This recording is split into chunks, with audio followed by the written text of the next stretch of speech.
సాక్షి life మీ ఆరోగ్య నేస్తం. Subscribe చేయండి.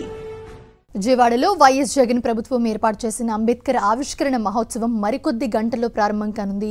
బెజవాడ నడిబొడ్డును ఏర్పాటు చేసిన డాక్టర్ బిఆర్ అంబేద్కర్ విగ్రహం ఎన్నో ప్రత్యేకతలను సంతరించుకుంది. విగ్రహ ఆవిష్కరణ కోసం రాష్ట్రం నలుమూలల నుంచి ప్రజలు తరలివస్తూ ఉన్నారు. తాజా సమాచారాన్ని మా ప్రతినిధి అశోక్ అందిస్తారు. రాష్ట్రంలో ఉన్నటువంటి వివిధ నియోజకవర్గాల నుంచి కూడా వైఎస్ఆర్ అభిమానులతో పాటు జగన్ అభిమానులు, ఇటు అంబేద్కర్ అభిమానులు కూడా భారీ సంఖ్యలో ఇక్కడికి వస్తున్నటువంటి పరిస్థితి ఉంది. మనతో పాటు కొంతమంది ఉన్నారు, మాట్లాడదాం. చెప్పండి, 206 అడుగుల అంబేద్కర్ విగ్రహాన్ని నెలకొల్పినటువంటి పరిస్థితి ఉంది. ఈ రోజు ప్రారంభం కూడా చేయబోతున్నటువంటి పరిస్థితి ఉంది. ఎట్లా ఏం చెప్తారు సార్? స్వతంత్ర చరిత్రలో మరి నిలిచిపోతుంది ఏంటంటే, మరి ఈ రోజు మరి జగనన్న చేసే కార్యక్రమాలు చూస్తుంటే ఈ తెలుగుదేశం పార్టీకి చిత్రపిత్ర అయిపోతున్నారు. ఏంటి ఇది? అసలు ఒక సామాన్యుడు మరి ఈ యొక్క సమాజాన్ని అందరిని కూడా ఒక్క తాడు మీద నడిపించి ఈ సామాజిక న్యాయం చేకూర్చే పరిస్థితిలో ఈవేళ జగన్ ఉన్నాడు. జగన్ అంటే ఒక వ్యక్తి కాదు, సామాజిక శక్తి, ఒక ప్రచండ పేరు. ఈవేళ మరి సామాన్యులు అందరూ కూడా స్కూల్స్లోకి వెళ్ళండి. స్కూల్స్లో పెద్ద స్క్రీన్ పెట్టేసి చదువు చెప్తున్నాడు.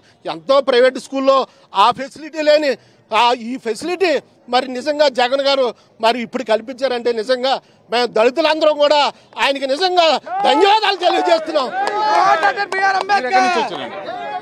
మరి డాక్టర్ బాబాసాహెబ్ అంబేద్కర్ విగ్రహాన్ని చూడండి. మరి ఈ దేశానికే నిదర్శనంగా నిలిచినటువంటి మహానుభావుడు జగన్మోహన్ రెడ్డి గారు మరి ఇలాంటి విగ్రహాన్ని కనువిరగని రీతిలో మరి మొక్క ఆంధ్రప్రదేశ్ నడిబొట్టిన నిర్మించినందుకు యావత్తు ప్రపంచవ్యాప్తంగా ఉన్నటువంటి దళిత సంఘాల తరపున కానీ, దళిత బిడ్డల తరపున కానీ, బడుగు బలహీన వర్గాల తరపున కానీ ఆయనకి మా పాదాభివందనాలు తెలియజేసుకుంటాను.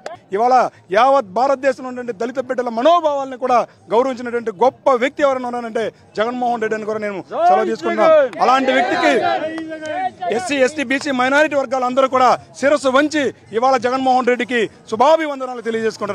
వైనాట్ 175 సంకల్పంతో ముందుకెళ్తున్న నాయకునికి మనమందరం గట్టిగా మద్దతు ఇచ్చి మరి అది సాధ్యం అని చెప్పి ప్రతిపక్షాలు పేలుతున్నటువంటి ప్రేలాపనలు కూడా గట్టిగా సమాధానం చెప్పాలని కూడా మరొక్కసారి అందరికీ కృతజ్ఞత తెలియజేసుకుంటూ సెలవు. జై జగన్! దేశం యావత్తు విజయవాడ వైపు చూసేలాగా సగర్భంగా 206 అడుగుల ఎత్తైనటువంటి భారీ విగ్రహాన్ని ఏర్పాటు చేయడం మాత్రం తమందరికీ గర్వకారణంగా ఉందని చెప్పేసి కూడా ఇక్కడికి వచ్చినటువంటి అంబేద్కర్ అభిమానులు మాత్రం చెప్తున్నటువంటి పరిస్థితి ఉంది. నేను శ్రీనివాసరావు, పాషం అశోక్ రెడ్డి, సాక్షి టీవీ, విజయవాడ.